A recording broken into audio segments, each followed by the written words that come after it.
सबको ओम प्रणाम।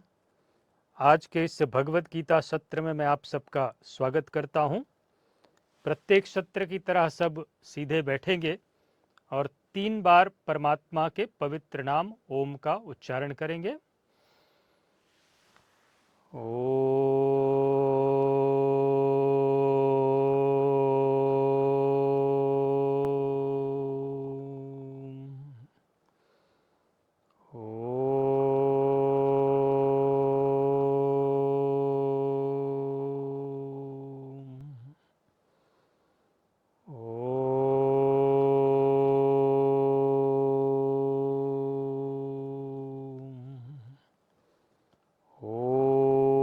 श्री सद्गुरुवे नमः।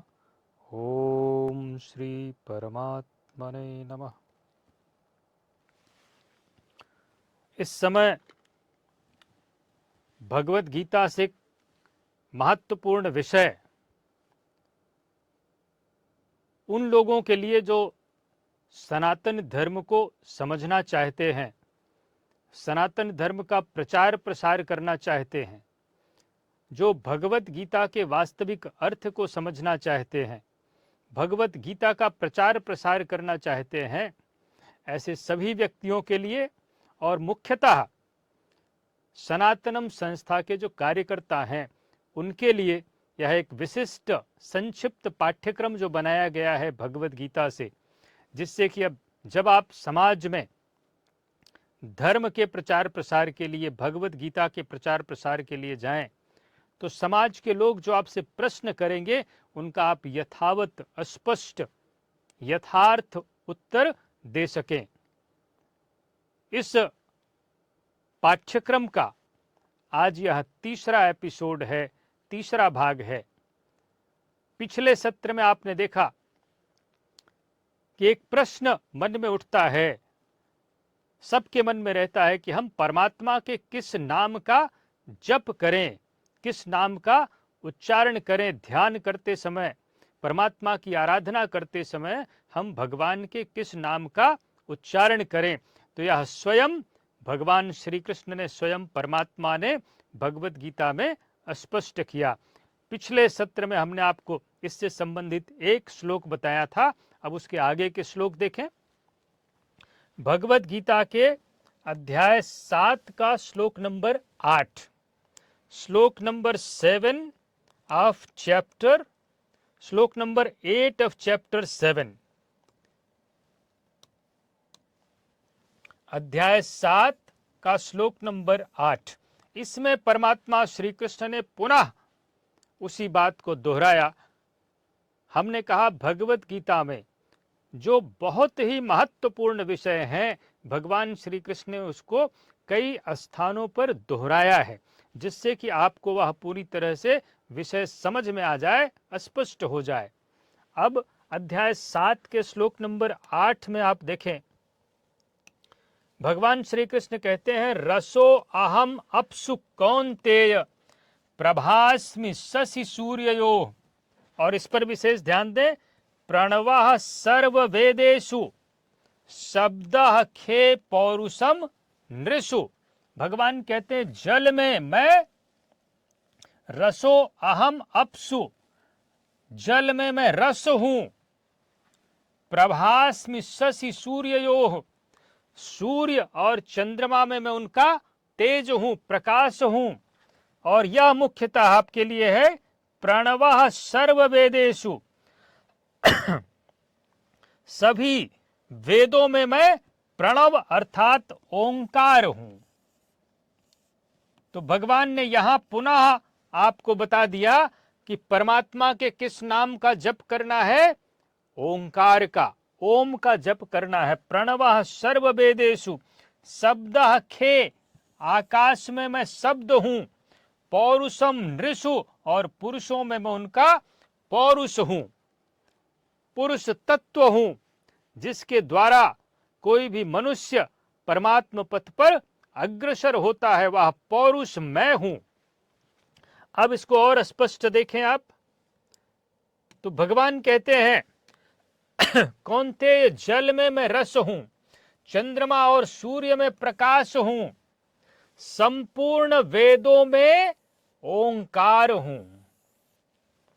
ओंकार का अर्थ है ओ धन अहम धन कार, स्वयं का आकार। परमात्मा का आकार क्या है? ओम। आकाश में मैं शब्द और पुरुषों में पुरुषत्व हूं।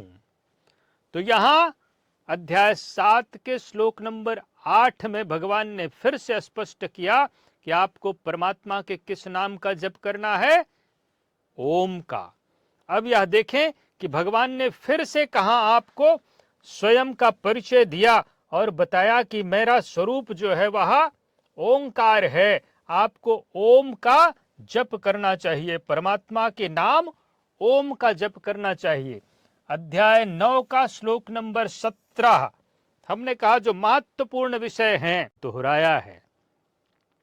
परमात्मा Shri Krishna has repeated the most important facts relating to dharma, relating to yajna, जो आपके लिए सबसे महत्वपूर्ण है। अब यहां पर आप देखें अध्याय 9 के श्लोक नंबर 17 में भगवान श्री कृष्ण क्या कहते हैं। बड़ा सुंदर, बड़ा महत्वपूर्ण श्लोक है। पिता अहम अस्य जगतो। प्रायः हम संसार में जो हमें पिता मिले हैं उन्हें हम पिता कहते हैं, कहना भी चाहिए, वो भी हमारे पिता हैं। ये वहीं से लिया गया। परमात्मा के कुछ अंश, परमात्मा के कुछ क्रियाकलाप जो हम सांसारिक संबंधों में देखते हैं, तो हमने उन शब्दों का प्रयोग, हमारे ऋषियों मुनियों ने, महापुरुषों ने उन शब्दों का प्रयोग सांसारिक संबंधों के लिए भी किया। परंतु वास्तविक पिता सबका कौन है? तो भगवान कहते पिता अहम अस्य, पिता अहम अस्य, जो आपका शाश्वत पिता है, अविनाशी पिता है। हमारे जो सांसारिक पिता हैं उनसे हमारा संबंध छूट जाता है मृत्यु के पश्चात, परंतु परमात्मा जो अविनाशी शाश्वत पिता है आपका, उससे कभी भी आपका संबंध नहीं छूटता। पिता अहम अस्य जगतः, भगवान कहते इस संपूर्ण सृष्टि का, संपूर्ण जगत का मैं ही पिता हूं, अर्थात मैं ही जन्मदाता हूं। माता, माता भी मैं ही हूं। हमने कहा प्रायः लोगों के मन में एक भ्रम रहता है कि भगवान स्त्री है या पुरुष। परमात्मा न स्त्री है न पुरुष, और परमात्मा दोनों है। इसीलिए सनातन धर्म में अर्धनारीश्वर का सिद्धांत है। भगवान कहते हैं मैं ही पिता हूं, अर्थात बीज रूप से जगत की उत्पत्ति का कारण हूं, और मैं ही माता, अर्थात मैं ही सबका जन्म स्थान हूं। धाता पितामह, मैं ही सबका मूल उद्गम हूं। जहां से सब की उत्पत्ति हुई है वह मूल उद्गम भी मैं ही हूं। आपके लिए जो महत्वपूर्ण इस विषय से संबंधित वेद्यम पवित्रम ओंकारः, भगवान कहते हैं जानने योग्य पवित्र ओंकार मैं हूं। तो यहां पुनः भगवान ने ओम पर बल दिया, पवित्र ओंकार।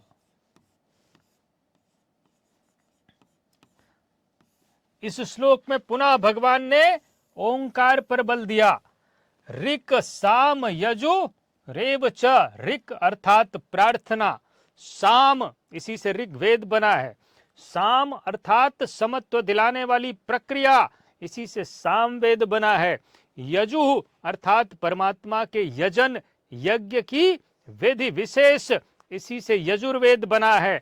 तो भगवान कहते हैं संपूर्ण प्रार्थना मैं हूं, समत्व दिलाने वाली प्रक्रिया मैं हूं, और यजन की विधि विशेष भी मैं ही हूं।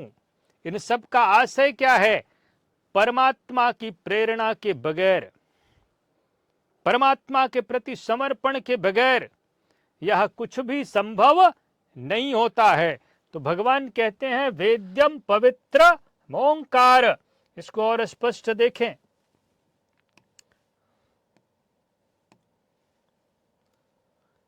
अर्जुन, मैं ही संपूर्ण जगत का धाता अर्थात धारण करने वाला, पिता अर्थात पालन करने वाला, संपूर्ण जगत का पालन, हमारा जो संसार में हमारा जो पालन पोषण करता है वह सांसारिक पिता, और जो संपूर्ण जगत का पालन पोषण कर रहा है वह जगत का पिता परमात्मा। माता अर्थात उत्पन्न करने वाला, पितामह अर्थात मूल उद्गम, जिसमें सभी प्राणी प्रवेश पाते हैं, जहां से उत्पन्न होते हैं। और आपके लिए सबसे महत्वपूर्ण, जानने योग्य पवित्र ओंकार अर्थात अहम आकार इति ओंकार, वह परमात्मा मेरे स्वरूप में है। सो अहम तत्त्वमसि इत्यादि एक दूसरे के पर्याय हैं। ऐसा जानने योग्य स्वरूप मैं हूं, ओंकार स्वरूप। ऋक अर्थात संपूर्ण प्रार्थना, साम अर्थात समत्व दिलाने वाली प्रक्रिया, और यजुः, इसके बाद यजुः अर्थात यजन की विधि विशेष, यज्ञ की विधि विशेष भी मैं ही हूं। योग अनुष्ठान के उक्त तीनों आवश्यक अंग मुझसे होते हैं। तो इस श्लोक में पुनः भगवान ने आपके लिए स्पष्ट किया कि आपको परमात्मा के किस नाम का जप करना है। परमात्मा को जो सनातन नाम है ओंकार, ओम का जप करना है। अब इससे संबंधित अन्य श्लोक आपके सामने, अध्याय 10 का श्लोक नंबर 3, यहां पर पुनः भगवान श्री कृष्ण ओंकार पर बल देते हैं। अध्याय 10 का श्लोक नंबर 33, श्लोक नंबर 33 ऑफ चैप्टर 10। अब इसमें देखें, भगवान ने पुनः आपके लिए ओंकार पर पुनः बल दिया। अक्षराणाम अकारो अस्मि, अक्षराणाम अकारः।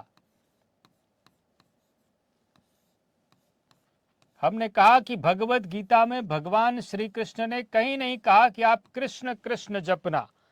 अक्षराणाम अकारो अस्मि, इससे एक बात और स्पष्ट हो जाती है कि भगवान श्री कृष्ण साक्षात परमात्मा स्वरूप थे।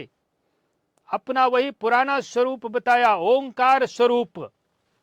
अक्षराणाम अकारः अस्मि द्वंद्वः सामासिकस्य च, अहम एव अक्षयः कालो धाता अहम विश्वतो मुखम। भगवान कहते मैं ही सृष्टि का धारण करने वाला हूं, मैं ही अक्षय काल हूं, और मैं ही विराट स्वरूप परमात्मा हूं, विश्वतो मुखम।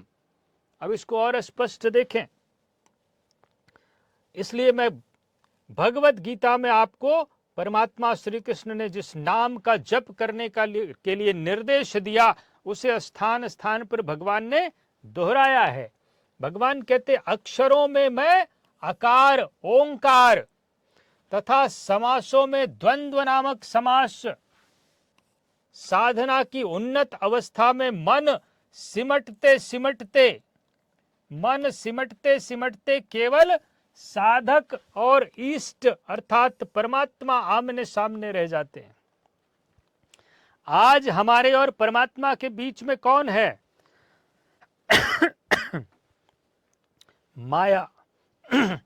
परमात्मा और साधक के बीच में माया अर्थात त्रिगुणमयी प्रकृति है, तमोगुण, रजोगुण, सतोगुण। और इस त्रिगुणमयी प्रकृति से उत्पन्न विकार, काम, क्रोध, लोभ, मोह, राग, द्वेष, आशा, तृष्णा, मद, मत्सर, अहंकार, ये सारे हमारे और परमात्मा के बीच में इतने सारे शत्रु खड़े हैं, इतनी सारी बाधाएं खड़ी हैं। परंतु जिस दिन से हम ओम का जप प्रारंभ करते हैं, सद्गुरु के स्वरूप का ध्यान प्रारंभ करते हैं, भगवत गीता में बताई हुई प्रक्रिया से इंद्रियों का संयम आरंभ करते हैं, मन को संयमित करना आरंभ करते हैं, बुद्धि को परमात्मा में, चित्त को, मन को परमात्मा में लगाने का अभ्यास प्रारंभ करते हैं, भगवत गीता में बताया हुआ युद्ध इन शत्रुओं के साथ जब हम प्रारंभ करते हैं, तो फिर धीरे धीरे इन शत्रुओं का विनाश होने लगता है, इन शत्रुओं की शक्ति क्षीण होने लगती है। और अंतिम अवस्था कहां आती है? यह मन सिमटते सिमटते फिर ये सारे विकार नष्ट हो जाते हैं, केवल दो बचते हैं, साधक और परमात्मा। आमने सामने बीच के सारे शत्रु, सारे विकार नष्ट हो जाते हैं अंतिम अवस्था में। तो भगवान कहते हैं इष्ट आमने सामने रह जाता है, शेष कोई संकल्प नहीं रह जाता, किसी प्रकार की कामना वासना इच्छा नहीं रह जाती। स्वामी सेवक में संघर्ष है, अब केवल इतना सा बचा कि थोड़ा और आगे बढ़ेगा तो परमात्मा को प्राप्त कर लेगा। स्वामी और सेवक में संघर्ष है, किंतु द्वंद्व की यह अवस्था भगवान की देन है। भगवान कहते हैं ऐसी अवस्था मैं ही देता हूं। यह तभी संभव है जब हम ओम का जप निरंतर करें, भगवान की आराधना भगवत गीता में बताई हुई विधि से करें, तभी यह अवस्था आती है। अक्षय काल मैं हूं, काल सदैव परिवर्तनशील है, समय हमेशा परिवर्तित होता रहता है, किंतु वह समय जो अक्षय अजर अमर परमात्मा में प्रवेश दिलाता है, वह अवस्था मैं हूं। परमात्मा अक्षय अजर अमर अविनाशी है, कालातीत है, काल से परे है। ऐसी कालातीत अवस्था भी हमें कौन प्रदान करता है? स्वयं भगवान परमात्मा। तो भगवान कहते ऐसी अवस्था भी मैं प्रदान करता हूं, मैं ही हूं। विराट स्वरूप अर्थात सर्वत्र व्याप्त परमात्मा श्री कृष्ण ने अर्जुन को विराट स्वरूप का दर्शन कराया। अर्जुन ने जब विराट स्वरूप देखा तो उसने कहा कि पृथ्वी और आकाश के बीच में आपके अतिरिक्त कुछ भी दिखाई नहीं देता। सर्वव्याप्त स्वरूप, सर्वत्र व्याप्त स्वरूप भगवान का विराट स्वरूप है। सबको धारण पोषण करने वाला भी मैं ही हूं। तो यहां पर पुनः भगवान ने स्पष्ट किया कि आपको परमात्मा के किस नाम का जप करना है? ओंकार का, ओम का जप करना है। अब इन श्लोकों से एक बात स्पष्ट हो गई। पहले भाग में आपने देखा कि भगवान कहाँ रहते हैं, तो भगवान ने भगवत गीता में 6 से 7 जगहों पर 7 स्थानों पर बताया कि ईश्वर आपके हृदय में निवास करता है। अब दूसरा प्रश्न कि हमें भगवान के किस नाम का जप करना चाहिए, तो भगवान ने 6-7 स्थानों पर आपको बताकर स्पष्ट कर दिया कि परमात्मा के सनातन नाम, पुरातन नाम, जो भगवान का सबसे परिचायक नाम है, जो आपकी श्वास में ढल जाता है, उसी नाम ओम का जप करना चाहिए। इन श्लोकों से स्पष्ट है कि भगवत गीता में परमात्मा श्री कृष्ण ने परमात्मा के शाश्वत नाम ओम का जप करने का निर्देश दिया है, किसी अन्य नाम का नहीं। परमात्मा श्री कृष्ण ने संपूर्ण भगवत गीता में स्वयं अपना भी नाम कृष्ण कृष्ण जपने का निर्देश नहीं दिया, अपने किसी भक्त का या किसी देवी देवता का नाम जपने का निर्देश नहीं दिया। जो महापुरुष भगवान राम, भगवान शिव, भगवान कृष्ण या उनके पश्चात भी परमात्मा को प्राप्त करने वाले जो महापुरुष हैं, जो महापुरुष भगवत गीता में बताई हुई यज्ञ की प्रक्रिया का, कर्म का, ध्यान का आचरण करके परमात्मा का साक्षात दर्शन कर लेते हैं, परमात्मा को प्राप्त कर लेते हैं, वह उसी परमात्मा में समाहित हो जाते हैं। कई बार हमें लगता है कि हमारे गुरुदेव भी तो परमात्मा स्वरूप हैं, तो फिर हम उनके नाम का जप क्यों न करें? भगवान श्री कृष्ण भी एक सद्गुरु की अवस्था में थे। शिष्यस्ते हम साधिमाम त्वाम प्रपन्नम। परंतु भगवान श्री कृष्ण ने कहा कि जो परमात्मा को प्राप्त कर लेता है वह परमात्मा स्वरूप हो जाता है, फिर उसका अपने सांसारिक नाम का अस्तित्व समाप्त। जब परमात्मा स्वरूप हो गया तो उसका भी वही नाम है जो परमात्मा का है, उसका नाम भी ओम ही हो जाता है। तो हम भ्रमित न हो जाएं कि तमाम, क्योंकि महापुरुष तो आते रहेंगे, महापुरुष जो भी परमात्मा का ध्यान चिंतन करके परमात्मा को प्राप्त करेंगे, तो फिर हम कितने महापुरुषों का नाम जप करें। इसलिए किसी प्रकार का भ्रम नहीं होना चाहिए। परमात्मा को प्राप्त कर लिया तो वह महापुरुष परमात्मा स्वरूप हो जाता है। फिर हमें उसके उसी शाश्वत पुरातन परमात्मा का जो नाम है ओम का ही जप करना चाहिए। प्राप्ति के पश्चात उन महापुरुष का भी नाम ओम हो जाता है। वह स्वयं भी परमात्मा स्वरूप ब्रह्म स्वरूप हो जाते हैं। अतः हमें भगवान श्री कृष्ण द्वारा बताए हुए परमात्मा के नाम ओम का जप करना चाहिए, किसी अन्य नाम का नहीं। ओम अविनाशी शाश्वत सनातन ब्रह्म का परिचायक नाम है, सबसे छोटा नाम है, श्वास में ढल जाता है। इसीलिए ध्यान करते समय, जप करते समय भगवान श्री कृष्ण ने ओम के नाम के जप के लिए निर्देश दिया। आपकी श्वास में परमात्मा का यह नाम ढल जाता है। बड़े नाम श्वास में ढलते नहीं, पकड़ में नहीं आते। अतः हमें परमात्मा के नाम ओम का जप करना चाहिए और परमात्मा को प्राप्त सद्गुरु के स्वरूप का ध्यान करना चाहिए। आराधना में, पूजा में, ध्यान में दो सबसे महत्वपूर्ण चीजें हैं। एक ओम के नाम का जप, और आपके समय में जो महापुरुष परमात्मा को प्राप्त महापुरुष हैं, सद्गुरु हैं, उनके स्वरूप का ध्यान। यह दो चीजें अत्यंत आवश्यक हैं ध्यान के लिए, आराधना के लिए।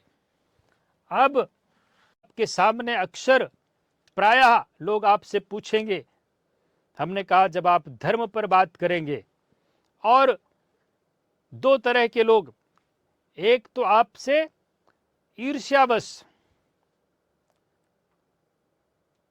या आपको रोकने के लिए, आपको परेशान करने के लिए कि आप धर्म का कार्य क्यों कर रहे हैं, भगवत गीता का प्रचार प्रसार क्यों कर रहे हैं, तो आपको नीचा दिखाने के लिए प्रश्न किया जाएगा कि आप उसका उत्तर न दे सकें।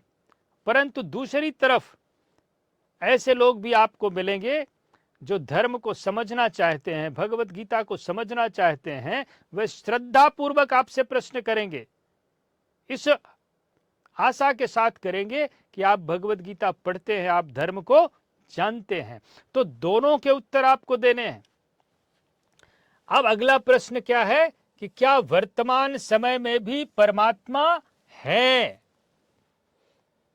अक्सर मूर्ख आपसे प्रश्न कर देते हैं कि भगवान है तो हमें दिखाई क्यों नहीं देते, और भगवान है तो आज भी होने चाहिए। इस तरह के प्रश्नों का आपको सामना करना पड़ेगा। और जब तक हम भी भगवत गीता नहीं पढ़ते थे, परम पूज्य स्वामी श्री अड़गड़ानंद जी महाराज के सानिध्य में नहीं गए, तब तक हमारे मन में भी ऐसे कुतर्क थे कि जब परमात्मा है तो परमात्मा दिखाई क्यों नहीं देते, हमें क्यों दिखाई नहीं देते। कृष्ण स्वरूप में त्रेता युग में कहा जाता है, फिर भगवान राम के स्वरूप में, द्वापर में कृष्ण और त्रेता में भगवान राम, उसके पहले तो फिर हमारे समय में इस कलयुग में तथाकथित, हमने कहा ये युगों का भी बड़ा एक भ्रांति है, युगों की व्याख्या भी एक अलग तरीके से की जाती है। परंतु आज के समय में यदि हम इसको समझने का प्रयास करें तो फिर प्रश्न उठता है कि आज जब हम हैं तो भगवान क्यों नहीं है, क्यों नहीं दिखाई देते। तो यह प्रश्न कि क्या वर्तमान समय में भी परमात्मा है, और है तो किस स्वरूप में है, इसका उत्तर देखें। स्वयं भगवान श्री कृष्ण ने ही इस प्रश्न का भी उत्तर दे दिया। भगवत गीता में धर्म से संबंधित ऐसा कोई प्रश्न नहीं है जिसका परमात्मा श्री कृष्ण ने उत्तर न दिया हो, जिसको स्पष्ट न किया हो, क्योंकि भगवत गीता के उपदेश का लक्ष्य, उद्देश्य ही यही था, धर्म के सभी पक्षों को स्पष्ट करना। अध्याय 4 के श्लोक नंबर 5 में भगवान श्री कृष्ण कहते हैं, अब आपके सामने प्रश्न याद रखें कि क्या वर्तमान समय में भी परमात्मा हैं, और हैं तो किस स्वरूप में हैं। भगवान कहते हैं, अध्याय 4 का श्लोक नंबर 5, अर्जुन से भगवान ने कहा, बहूनि में व्यतीतानि जन्मानि तव चार्जुन। अर्जुन, मेरे और तेरे बहुत से जन्म हो चुके हैं। अर्थात परमात्मा के, भगवान के और साधक के, अनुरागी के बहुत से जन्म हो चुके हैं। भगवान कहते हैं, तान्य अहम वेद सर्वाणि, मैं मेरे सभी जन्मों को जानता हूं। सद्गुरु परमात्मा भाव में स्थित महापुरुष अपने पीछे के सभी जन्मों को जानते हैं। अनुरागी साधक नहीं जानता, क्योंकि अभी वह उस स्तर पर नहीं पहुंचा है। तो भगवान श्री कृष्ण कहते हैं, मैं मेरे संपूर्ण जन्मों को जानता हूं। तान्यहम वेद सर्वाणि न त्वं वेत्थ परंतप, परंतु तू नहीं जानता। स्पष्ट है कि परमात्मा का जन्म एक जन्म नहीं, कई जन्म भगवान के हुए हैं, परंतु भगवान का जन्म वैसे नहीं होता जैसे हमारा जन्म होता है। जो महापुरुष साधना करके, योग की प्रक्रिया का आचरण करके परमात्मा का दर्शन कर लेते हैं, उन्हीं के भीतर परमात्मा का जन्म हो जाता है। जैसे हमारा जन्म शरीर से होता है, पिंड रूप में होता है, परमात्मा का जन्म वैसे नहीं होता। इसीलिए भगवान श्री कृष्ण ने भगवत गीता में कहा कि जन्म कर्म च मे दिव्यम, परमात्मा का जन्म और कर्म दिव्य है। सामान्य मनुष्यों की तरह भगवान का जन्म नहीं होता कि वो शरीर से पैदा होते हैं। अब इसको स्पष्ट देखें आप। भगवान ने कहा, बहूनि में व्यतीतानि जन्मानि तव चार्जुन तान्यहम वेद सर्वाणि न त्वं वेत्थ परंतप। अर्जुन, मेरे और तेरे बहुत से जन्म हो चुके हैं। हे परंतप, उन सब को तू नहीं जानता, किंतु मैं जानता हूं। अब प्रश्न उठता है कि क्या परमात्मा भी, क्या आप सबकी तरह पैदा होते हैं? भगवान श्री कृष्ण कहते हैं, नहीं, स्वरूप की प्राप्ति शरीर की प्राप्ति से भिन्न है। मेरा जन्म इन आंखों से नहीं देखा जा सकता। और हम क्या आशा लगाए बैठे हैं कि जैसे भगवान कृष्ण शरीर रूप से पैदा हुए थे, भगवान राम, ऐसे कोई भगवान पैदा होने चाहिए चमत्कारी, तब हमें विश्वास हो कि हाँ, भगवान हमारे समय में भी हैं। भगवान कह रहे हैं, इन आंखों से नहीं देखा जा सकता। अजन्मा, मैं अजन्मा अव्यक्त शाश्वत होते हुए भी शरीर के आधार वाला हूं। परमात्मा मनुष्य शरीर के आधार वाले हैं, पिंड रूप से उनका जन्म नहीं होता। हमने कहा, जिस महापुरुष में वह क्षमता आ जाती है, योग साधना करते करते जो विकारों को नष्ट कर लेते हैं, काम क्रोध लोभ मोह, ये जितने विकार हैं, जो तीनों गुणों को काट देते हैं, तमोगुण रजोगुण सतोगुण को आराधना के द्वारा, ऐसे महापुरुष के भीतर परमात्मा का जन्म होता है। परमात्मा उन्हीं के शरीर को धारण कर लेते हैं। यही परमात्मा का जन्म है, भगवान का जन्म है। भगवान कहते हैं, परमात्मा जब भी इस पृथ्वी पर होते हैं तो मनुष्य के माध्यम से, मनुष्य शरीर के रूप में होते हैं।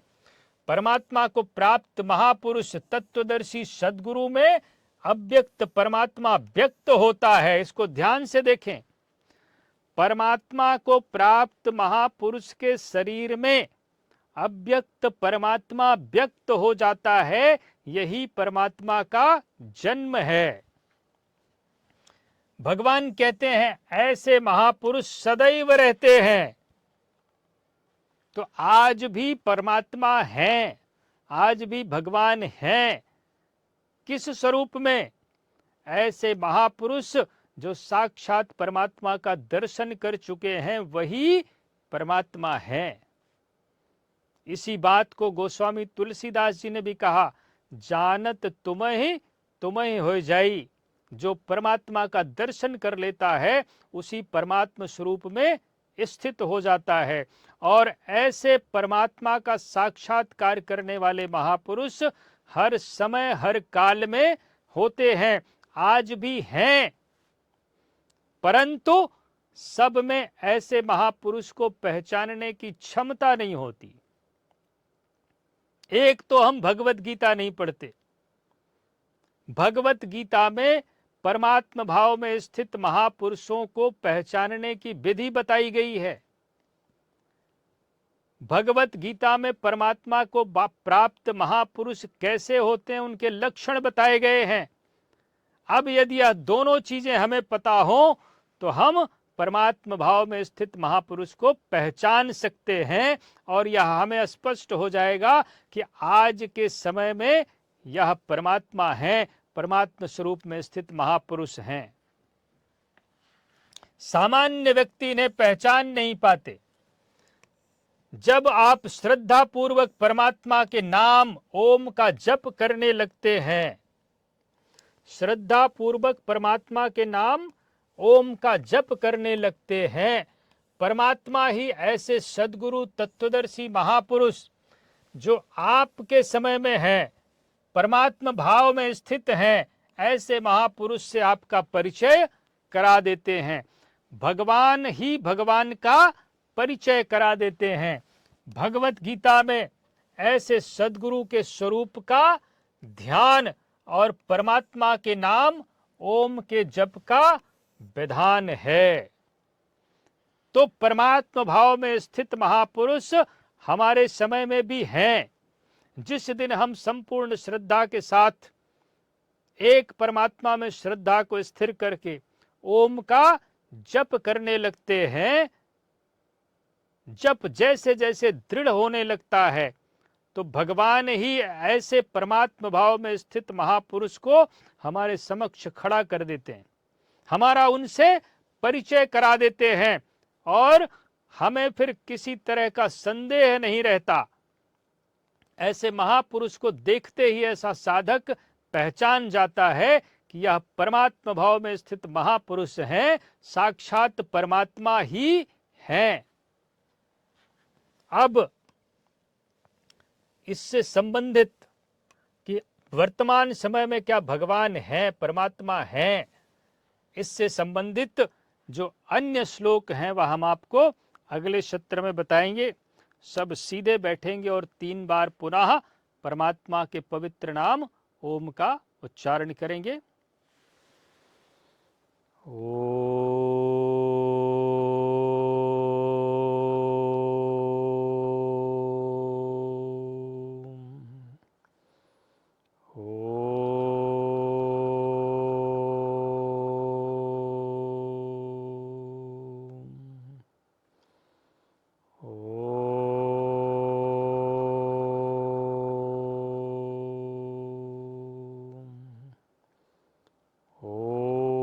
श्री सद्गुरुवे नमः। ओम श्री परमात्मने नमः।